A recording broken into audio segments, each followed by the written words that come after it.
Welcome to The Explainer. Today, we're exploring one of the absolute most fascinating pockets of Tokyo. I am so excited to guide you through Shimokitazawa, which is hands down the city's most walkable and culturally dense neighborhood. If you really want to experience Tokyo from the ground level, moving at a strictly local pace, this is exactly where you need to be. We're going to map out an incredible one-day itinerary from your very first sip of morning coffee right through to a late-night live show. And honestly, the best part is that everything we talk about today happens within a 10-minute walking radius. It's amazing. Now, you might be wondering, is one day actually enough? Well, the short answer is a resounding yes. But okay, there is a catch. One day is absolutely enough time to eat, shop, and catch some incredible live music, mainly because the entire neighborhood neatly fits inside this highly walkable square. But you're not going to see everything. And you know what? That is perfectly fine. Shimokitaza isn't about racing through some tourist checklist, it's about experiencing a mood. It's about just falling into the rhythm of the streets. If you pick just one lane through the four things this area does best, coffee, curry, vintage, and live music, you are going to have an unforgettable day. Okay, let's dive right into this. To pull this off, you really need to understand the geography. Shimokitazawa is essentially this wonderful, chaotic tangle of narrow lanes, and the train station sits right in the dead center. It splits the whole neighborhood into a north side and a south side. And the map has actually evolved a lot recently. Because the Otakyu train line moved underground, the north side has transformed into this calm, beautifully curated stretch of new low-rise developments, places like Reload and Bonus Track along the old railway. It's super green and peaceful. Meanwhile, the south side holds on to that classic dense Shimokita energy. We're talking car-free lanes just packed to the absolute brim with secondhand shops, curry counters, and tiny bars. Knowing this north-south split right out of the gate is your secret weapon to navigating without constantly doubling back. So, here's our organic game plan for the day. 9 a.m. for a slow start, 12 p.m. for midday soup curry, 2 p.m. for an afternoon of vintage and record digging, and 7 p.m. for an evening of dinner and live music. Let's just let the neighborhood dictate our schedule. Part 1. Morning, coffee, and calm. Picture this. It's early, the streets are surprisingly quiet, and there's this distinct calm in the air. That's because Shimokitazawa is a seriously sleepy neighborhood in the AM. The vast majority of those famous vintage and record shops, they don't even think about opening their doors until 11 a.m. or even noon.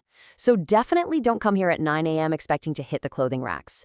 Instead, these quiet morning hours belong exclusively to the neighborhood's thriving specialty coffee scene. They take their roasting very seriously here, and the cafes are buzzing long before the rest of the area even wakes up. So here is your exact action plan for the morning. Step 1, head straight to the quieter north side. Step 2, get in line at Bear Pond Espresso. This is a tiny, legendary shop with a massive cult following, so you definitely want to get there early. Step 3, take your coffee, maybe grab a pastry, and just slowly walk that new green path along the old railway tracks. It's literally the calmest the neighborhood will be all day. Just find a spot to sit, relax, and watch Shimokitazawa slowly wake up around you. Part 2. Midday soup curry counters. Right as the clock strikes noon, the energy completely shifts. The shops roll up their shutters, the foot traffic multiplies, and your focus should turn to the neighborhood's midday staple, 12 to 1800 yen. That is the absolute sweet spot you'll be spending for lunch. Shimokitazawa happens to hold one of Tokyo's densest clusters of curry counters, specifically famous for soup curry.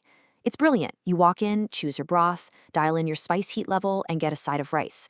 For just 12 to 1800 yen, you're getting a fast, deeply flavorful, and genuinely local meal. It's exactly the fuel you're going to need for the afternoon. I absolutely love this advice from Food and Cafes writer Theo Nakagawa. He says, eat curry early, by noon, before the lunch lines build. That leaves the whole afternoon free for coffee in the racks, which is how a Shimokitazawa day should run. This right here is a massive pro tip. The best soup curry counters are tiny, and I mean tiny, so the lines get incredibly long by 1 p.m.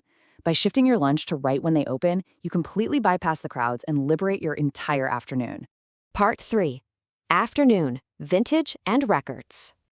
With lunch out of the way, the neighborhood is fully awake, and you are about to face over 100 vintage and used clothing stores. Packed into this tiny, walkable square, they make it Tokyo's undisputed vintage capital.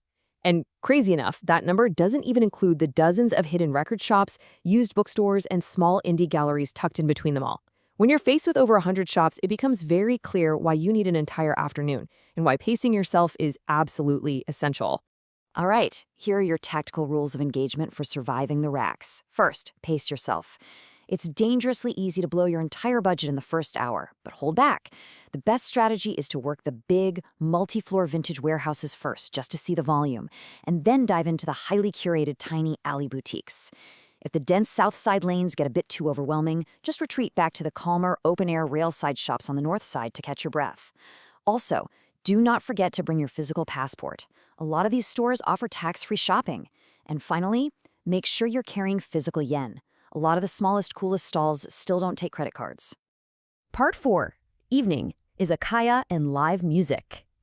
When the sun goes down, Shimokitazawa undergoes an incredible transformation. After dark, you're walking into one of Tokyo's absolute best nights out. Shimokitazawa is a genuine theater and indie music town. Above ground, it's anchored by the famous Honda Gekijo and these little stages sprinkled everywhere. But underground, it's defined by legendary, sweaty basement livehouses like Shelter and Club Q. It's incredibly easy to join in too. You just pay a small cover charge at the door, which usually gets you a drink ticket, and head inside. As for dinner, don't do a massive sit-down meal. Eat in pieces. Wander into different izakayas, grab some skewers and a drink, and then hop back out to catch the next set. Music and culture writer Saori Mizuno captures the vibe perfectly. She notes, check the livehouse schedules before you come. The best nights sell out, and a small ticket can get you 3 bands you have never heard, which is the whole point of this neighborhood. That thrill of raw discovery, that's what Shimokitazawa is all about. Just one quick word of warning as you get lost in the music. Keep half an eye on your watch. The last trains back to central Tokyo run right around midnight, and this neighborhood will absolutely tempt you to miss them. Part 5. Adopting your trick. Look, travel rarely goes exactly to plan, but because everything is packed so tightly together, Shimokitazawa is incredibly forgiving. If you only have half a day, just pick 2 pillars. Grab a curry lunch and spend a few hours hunting vintage. If you only have the evening, arrive at 6, hit an izakaya, and disappear into a basement livehouse.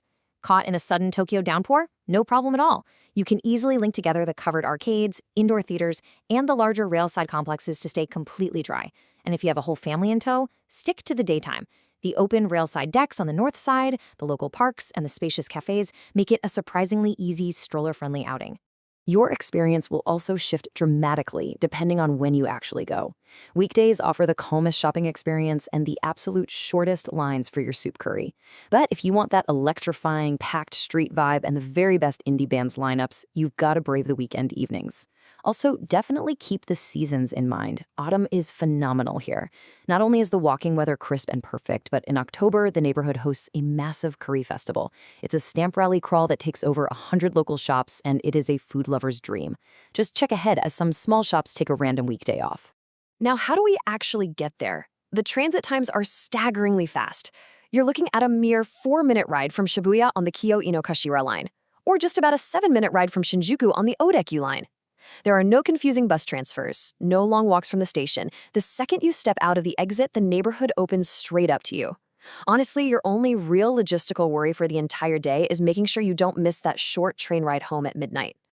So, what does this all mean? We end with this thought. If Shimokitazawa isn't just a checklist but a mood, what will your one day here feel like? Once you strip away the anxiety of trying to see it all, you're left with something so much richer. A slow morning coffee, the warmth of a spicy midday curry, the thrill of finding a hidden record, and the raw energy of a live guitar echoing out of a basement. Stop rushing, ditch the tourist anxiety, and let yourself fall right into the rhythm of Tokyo's coolest enclave. What rhythm will you find?